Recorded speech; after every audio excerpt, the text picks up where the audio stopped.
खबरें जो आपको सीधे जोड़ती हैं हमसे, जिनका आपकी जिंदगी पर होता है सीधा असर। खबरों की वही तस्वीर, बिना बदले बिना डरे, जज्बा सच का लिए, सच दिखाते हैं। राजगढ़ लक्ष्मणगढ़ विधानसभा क्षेत्र के भाजपा प्रत्याशी बनाराम मीणा ने तुषार गार्डन राजगढ़ में किया प्रेस कॉन्फ्रेंस। मेरे द्वारा कोरोना काल और लंपी बीमारी के समय की गई सेवा को भूला नहीं है सर्व समाज। बनाराम राजगढ़ लक्ष्मणगढ़ विधानसभा क्षेत्र की जनता ने किया समर्थन रैली। अलवर से अशोक कुमार मीणा की रिपोर्ट। राम राम सा।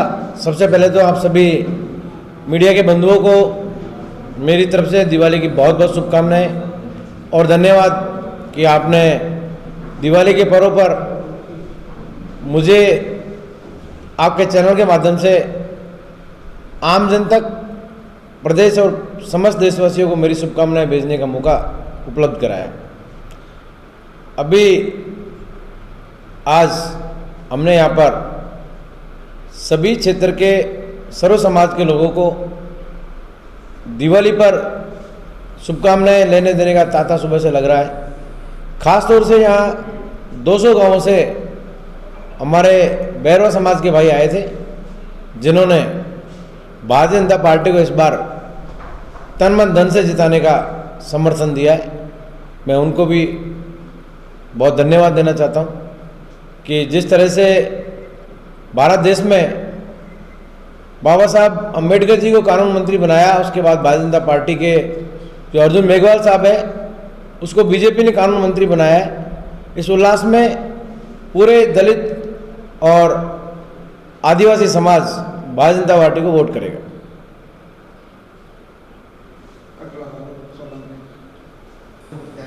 राजगढ़ लक्ष्मणगढ़ के लिए क्या मुद्दे रहेंगे और पहले अब आप जनता आपको क्यों चुने, क्या सोचकर आप काम करेंगे, क्या क्या मुद्दे लेकर चलेंगे?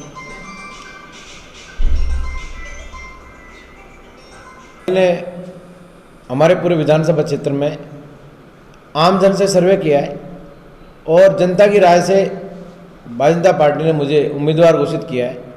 मैं शीर्ष नेतृत्व का और मेरी जनता जनार्दन का आभार प्रकट करता हूं कि उन्होंने मुझे भारतीय जनता पार्टी का प्रत्याशी घोषित किया। अभी चूंकि चुनाव का समय चल रहा है, पूरे क्षेत्र की जनता ये निर्णय लेने जा रही है कि उन्हें वोट किसको करना है।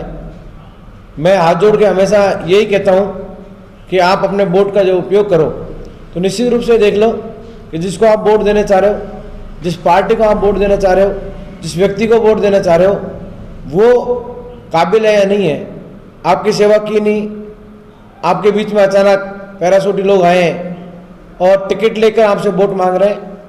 अभी समय है कि उनको अभी आप सेवा करने दो और जब 5 साल उनकी सेवाएं लो, उसके बाद आपको लगे कि वो आपके सेवा विधानसभा के काबिल है, तब उनको मौका देना।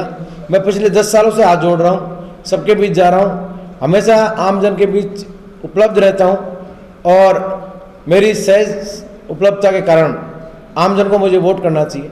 चाहे कोरोना महामारी की बात हो तो पूरे जिले भर में मैंने जो मुझसे हो सका सामाजिक सरोकार के तहत मैंने राशन व्यवस्थाएं, मेडिसन आदि खूब भिजवाई और पूरे प्रयास किए कि कोई भी व्यक्ति भूखा नहीं सोए और आम जन तक दवाइयाँ और मेडिसिन पहुँचे।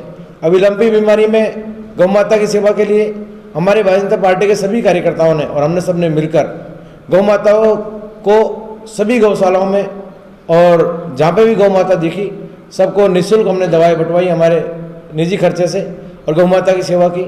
जब भी किसी समाज को आवश्यकता पड़ती है मैं हमेशा उपस्थित रहता हूँ और आर्थिक रूप से भी उनके बीच में हाजिर रहता हूँ। हमारे चाहे भाई बहनों के पढ़ने का विषय हो तो मैंने अलवर में, राजगढ़ में, रैनी में सभी जगह निःशुल्क पाठशाला क्लासेस को प्रतियोगी परीक्षाओं के लिए खोल रखी हैं। और जो भी किसी समाज की कोई धर्मशाला की बात हो, कोई स्कूल की बात हो, कोई अस्पताल की बात हो, चाहे गरीब बच्चों को फीस की बात हो, तो मैं हमेशा अग्रणी रहता हूँ और मैं हमेशा कोशिश करता हूँ कि मैं जितना कुछ अपनी जेब से कर पाऊँ मैं सामाजिक सरोकार के तहत मेरी श्रद्धा अनुसार हमेशा कार्य करता हूँ। इसलिए मैं जनता से ये भी आस करता हूँ कि मैं 10 सालों से आपके बीच में हूँ और निश्चित रूप से पूर्ण निष्ठा से राजगढ़ लक्ष्मण की जनता के लिए समर्पित हूँ।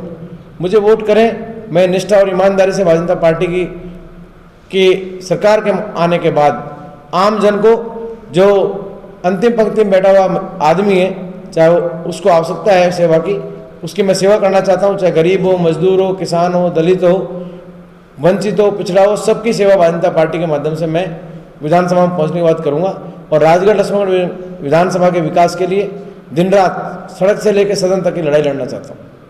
ऐसा आप डेयरी के चेयरमैन भी बने थे, उस समय किसानों के लिए क्या क्या काम किए? अलवर डेयरी चेयरमैन बनने पर मैंने किसानों के लिए बहुत सारी योजनाएं लागू करी। हमारे पूरी विधानसभा के अंदर हर गांव के अंदर बीएमसीआई लगवाई, जिनकी लागत करीब 35 करोड़ रुपए। आज अलवर जिले की डेयरी की जो गुणवत्तापूर्ण दूध पहुंच रहा है, उसका मुख्य कारण सभी समितियों पर बीएमसी स्थापित करना है। इसके अलावा हमने राशन बैलेंसिंग के तहत बहुत से पशुओं को टैगिंग करवाई। बहुत से स्वस्थ दूध उत्पादन कार्यक्रम के तहत 10 से 11 हज़ार महिलाओं को हमने डेयरी में ले जाकर प्रशिक्षण दिया और किसानों को जायज़ जायज़ दूध की रेटें दी।